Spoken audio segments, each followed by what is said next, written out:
O dia 5 de outubro de 1582 nunca existiu. Aliás, nem o dia 6, nem o 7, nem o 8. Na verdade, naquele ano, o calendário pulou 10 dias no mês de outubro. O povo foi dormir numa quinta-feira, dia 4, e quando acordou na sexta, já era dia 15.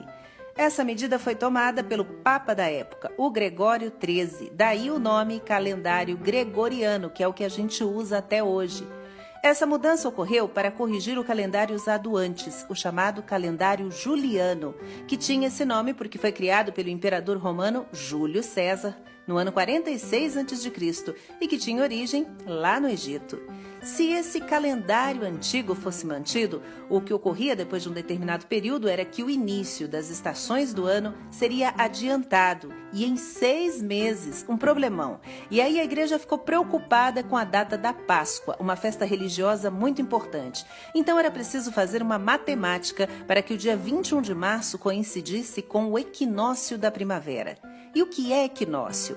É quando a luz do sol corta o chamado equador celeste, fazendo com que o dia e a noite tenham a mesma duração, ou seja, 12 horas cada. Isso ocorre nos meses de março a setembro, nos hemisférios norte e sul do planeta Terra. Só que essas datas elas vão mudando a cada ano. E para resolver o problema, o Papa chamou vários especialistas, vários astrônomos e reformou o calendário. O ano gregoriano dura aí 365 dias, 5 horas, 49 minutos e 12 segundos. Ganhou 27 segundos a mais. Mas não é perfeito, precisa ser ajustado sempre. Assim, um mês pode ter de 28 até 31 dias. E as semanas também variam. Dependendo do mês, você pode ter 4 ou 5 semanas de trabalho ou de aula. E esse calendário não foi aceito logo por todo mundo, não. Houve resistência, principalmente dos países não católicos.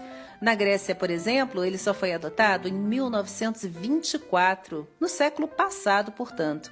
Já aqui no Brasil, que era colônia de Portugal e na época estava sob domínio da Espanha, país católico, esse calendário entrou em uso imediatamente. Por isso é importante pensar que essa noção de passagem do tempo, de contagem do tempo como a gente conhece, é uma construção social, ou seja, é uma invenção da humanidade. Nós não temos, por exemplo, um ano zero. A nossa referência aqui no Ocidente é o que veio antes e depois do nascimento de Jesus.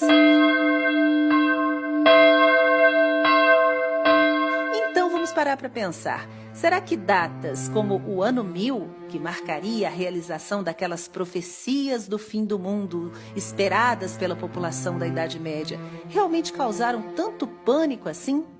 Bom, a verdade é que a maioria das pessoas naquela época nem sabia ao certo em que ano estava. Embora, claro, sim, por influência da igreja, algumas novenas foram celebradas, alguns suicídios até foram registrados nos mosteiros, mas esse medo do apocalipse deve ter servido muito mais para converter essas pessoas. Então, você sabe que dia é hoje? Quer dizer, sabe mesmo? Tem certeza? A resposta correta nesse caso é: depende. E até a próxima, com uma história a mais.